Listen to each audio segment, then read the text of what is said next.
Okay, guys, here we are on a walk again. We're here. We're taking in the outdoors, getting out of the house. This is your sign to go on a walk. Let's get today. some fresh air. Yeah. Today, we're going to be talking about 3 things we refuse to do while in conflict.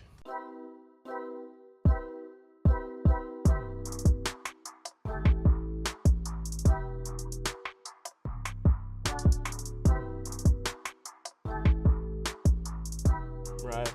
You want to start us off? Yes. Okay, the first thing is we refuse to bring other people in on the conflict. I think there's a time and a place for this. So, for example, like more extreme things, like if you're dealing with abuse or maybe you need a counselor, those are times to bring people in. But I'm talking about just like normal conflicts that you and your spouse or you and your boyfriend or girlfriend are having. Bringing other people in can make things toxic real fast. Yeah. And I'd also like, because you and your significant other will most likely get through the conflict and you'll come out the other side. But the person that you tell about the conflict and maybe you say some negative things to them about your significant other will now always have like a bad taste in their mouth about your significant other. Does that make sense? Yeah, and I just want to talk about why it's an easy temptation to Yeah. bring people into conflict. I think sometimes when we're in conflict with our spouse or someone who's close to us, significant other, whatever, it can feel like, oh, our safety is being challenged. This person who I feel safe around is becoming an opponent for this respective conflict. So we want to almost regain that safety, and we do that by almost like hedging and bringing people into kind of our side. Yes. But we have to realize that like that circle or that relationship, for example, is safe because you guys have worked so many things out together. Yeah. So it's important for that conflict most of the time to stay within the relationship so that you can sort it out together and only grow a stronger bond because of it. Okay, what's the second thing? The second thing is we never use vulnerable moments or things we know about the other person against them in conflict. Like I said in the first point, like your relationship is meant to be a place of safety.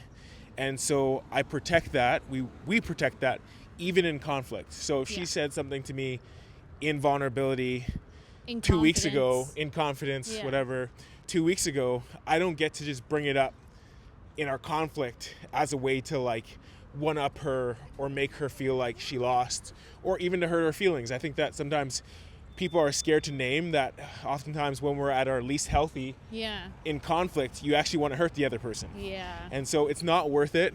I think it's so important to protect the comfort and safety of the relationship even in conflict.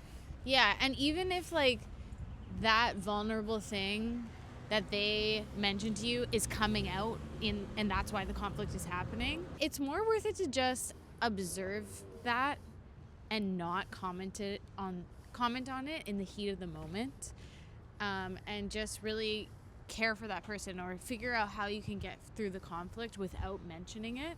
And then talk about it a different time. Like, hey, I know you said you were working on this. I noticed that it came out when we were going through this conflict a couple weeks ago. I feel like if you wait to bring up that vulnerable thing, you really protect the other person, you protect yourself, you protect your relationship, instead of bringing it up in the heat of the moment. The last thing is don't catastrophize. I think it's easy to over-exaggerate in conflict by saying, every time you do blank, or you always do this, or you always do that. never do that. Yeah, or- it's like, first of all, it's almost never true.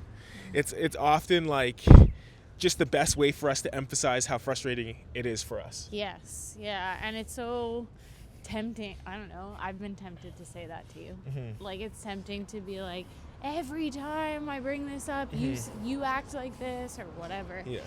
But, you know, at the end of the day, that's not going to help you get through the conflict. It's kind of really like- not. It's going to make it worse. This is kind of like a weird take, hot take maybe, but it's kind of like swearing. Like I feel like almost every time you don't need to swear, like when someone swears or whatever it is, road rage or mad at a friend or a family member or whatever. Yeah. But it's like people just swear to emphasize their emotion. Yeah. I'm like, you almost never need to swear. but people swear because it's almost like an exclamation point on their feelings. So that's what you always. Yeah, you always is like the same thing. It's like you always like no, you don't. I don't always do that. Yeah, it's like is there a calmer? Sorry. It's like no, I don't always do that. I maybe done that 3 times in the span of a year and a half. Yeah. You know what I mean? Well, I think sometimes though, like it is patterns that you're noticing. Totally, and totally. There is validity to it, but there is a way to go about pointing those out. Yeah. It's not in the heat of the moment. You always do this, but it's like I've noticed when sometimes I bring feedback to you instead of receiving it or listening, you get defensive. And so that's a better way of going about it than saying, you're always defensive whenever I have something to say, blah, blah, blah, blah. And I think I don't know why that's my conflict voice. That's pretty close to it. No, I'm kidding. I think that one last thing I'll say about that point is that extremity leads to extremity in conflict.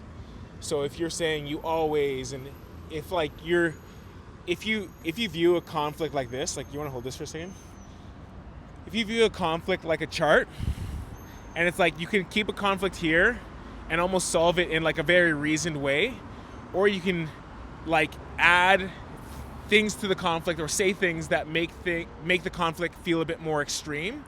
It's almost like when you go up, the person wants to match that. You go up again, the person wants to match it.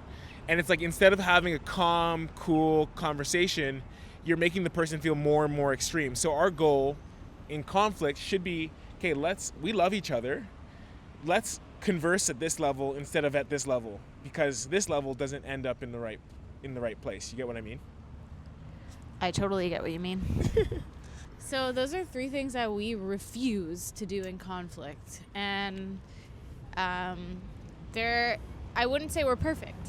You know, we are definitely not perfect. I think sometimes we still do those things, but we're learning and we're growing and we're continuing to figure out ways that we get through conflict together and come out the other side healthier. Yeah.